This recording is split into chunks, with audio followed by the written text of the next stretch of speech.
Hey, what's up, guys? Today I'm going to be making a video on how I evaluate stocks and everything that I look at when I'm trying to buy a company, okay? I'm going to use Google as an example because I think Google is a phenomenal company and a phenomenal example to use in this scenario, okay?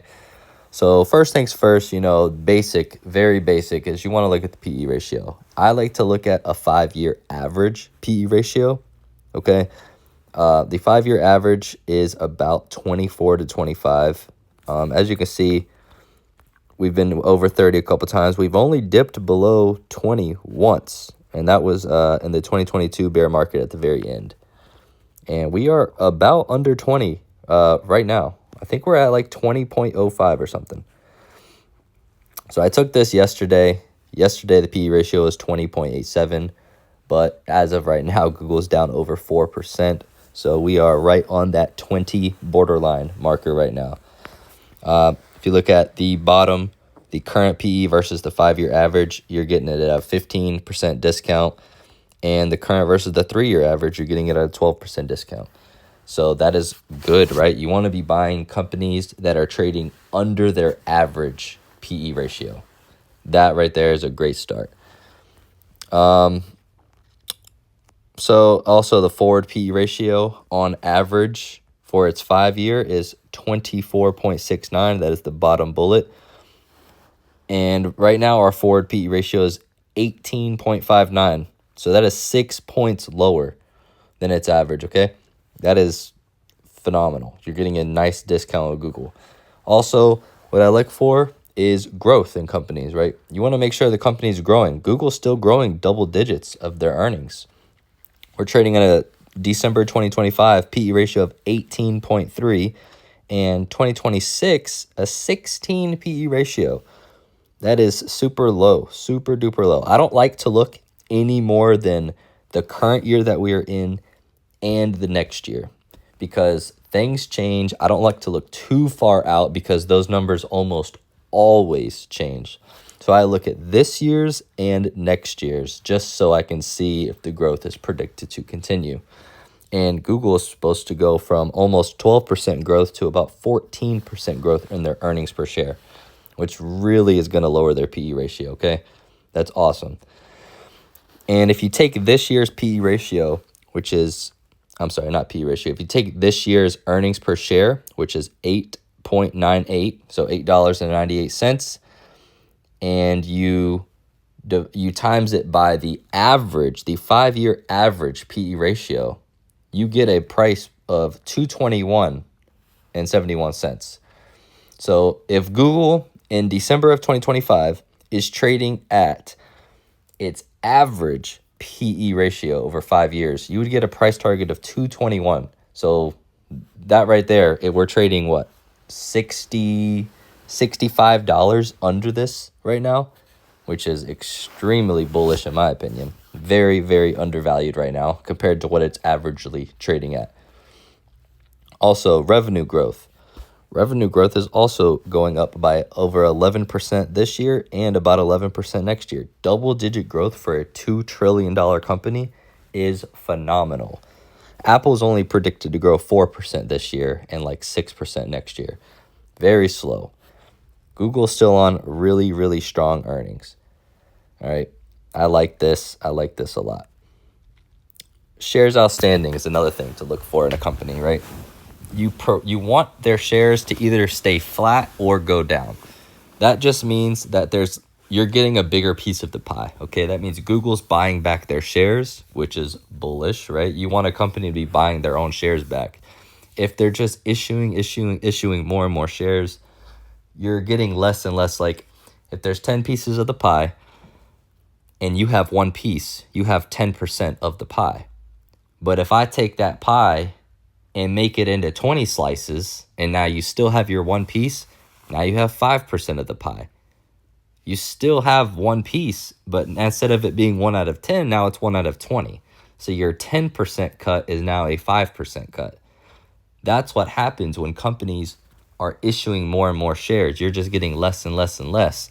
And that also brings down their earnings per share, right? It's earnings per share. So the less shares there are, the higher their EPS is going to be. That's another reason what drives Google's double-digit earnings growth is the revenue growth and the fact that they're buying more and more slices of the pie back. So that brings their earnings per share higher. All right. Next, most of this stuff I got is from financecharts.com minus this. This is from Seeking Alpha. Their earnings per share, year-over-year growth, and their revenue growth is from Seeking Alpha. Both of these are free to use as well, which is awesome. You don't really need to pay for any of this. You only want to pay, honestly, Finance Charts has a lot of the stuff for free that you would have to pay for on Seeking Alpha. So I would definitely recommend financecharts.com for evaluating stocks. So let's look at 5 years of revenue growth. All right. 182 in 2020, 257 in 2021, 282, 307, and 350. So very, very good and consistent double-digit growth, revenue growth. That is awesome. You definitely want to make sure they've been consistently growing it. It's not just a fluke, right? Google might be growing at 11% this year and 11% next year, but what if last year it was like 50% and their growth is tremendously slowing down? That would be maybe a red flag. Or if their growth was in the negatives last year and now they're just now coming back. But that's not the case. Even through the COVID crash and through the bear market of 2022, Google has still consistently grown revenues, which is awesome, phenomenal. A company that can survive in a bear market is a great company, okay? Gross profit margin. This is another very important thing to look at, okay? You want this number to be going up or at least sideways or up. Gross profit margin. So for every dollar that Google makes, they keep 58 cents. That's what basically 58% gross profit margin is. Every dollar of revenue, after they pay their operating expenses and all that, or no, I'm sorry. Gross profit margin, they keep 58 cents for every dollar of revenue they make. And then obviously they have to pay taxes and all that, and that's where you get your net profit margin, which is a lot lower. But 58% is phenomenal, and the fact that it's trending upwards is phenomenal. That means they're finding more efficient ways to run their company.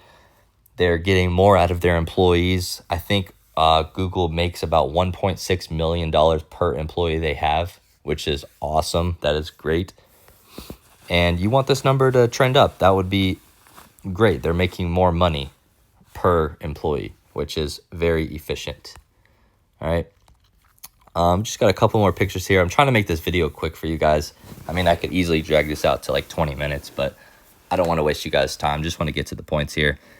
Google just started paying a dividend about, 9 to 12 months ago or so. Right now, it pays 80 cents per share. So each quarter is 20 cents per share. And the dividend payout is 9.8%. That is very good. Okay. That means basically out of all the cash that Google has, it's only using 9.8%. We'll just call it 10%. It's only using 10% of its cash to pay us in dividends. You do not want that number to be too high. I think once you start getting over like 40 and 50%, just to pay its dividends, that means it would be taking up over half of its cash, which can get dangerous if that number keeps going up, right? Some companies are paying 70, 80% of their cash to dividends to its users. That means, therefore, the company will probably not be able to continue to grow their dividends over the years. And they also might have to cut. I mean, if that starts getting to 90 to 100%, they're going to have to start cutting dividends. So if you like Google for a dividend stock, which it's got a pretty low dividend, but that's just because it's just started. This is a great thing that they're only paying out under 10%. And the fact, I think they're growing, hopefully at the same rate that their dividend's growing, so it always stays around that 9% mark. But definitely want to make sure they're not overpaying dividends. So 9%, phenomenal. Return on invested capital. So Google right now, basically every year they invest capital, they get about a 34% return, which is great. That means they know what they're doing with their money, right? The S&P brings on average about 10% return a year. So you definitely want your company that you're investing in to at least, tie the S&P 500, which is 10%. So if a company's investing capital and they're not getting at least a 10% return on their capital, they're not managing their money very well. And that's not great. It's not a super red flag, but it's not great. If they're losing money, if this number is negative on your company, they are terrible at managing their money and they have no idea how to invest their money. But Google is bringing about a 34% return on their invested capital, which is phenomenal. They just acquired Wiz, which is a what is it? I think it's a cloud AI company, which is great. I'm not worried about that because, as you can see, they know what they're doing with their money, right? If they're bringing in almost 34% return year over year, Google obviously knows what they're doing with their money. So I let Google do their thing.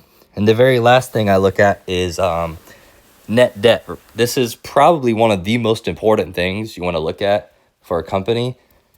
This is your balance sheet. This lets you know if a company's got enough cash to pay off their total debt, which preferably you want this number to be negative, right? As you can see, negative 60, negative 80, negative 100. They have always been in the negatives, which is good. Basically, what this means is right now their net debt is negative 67.52.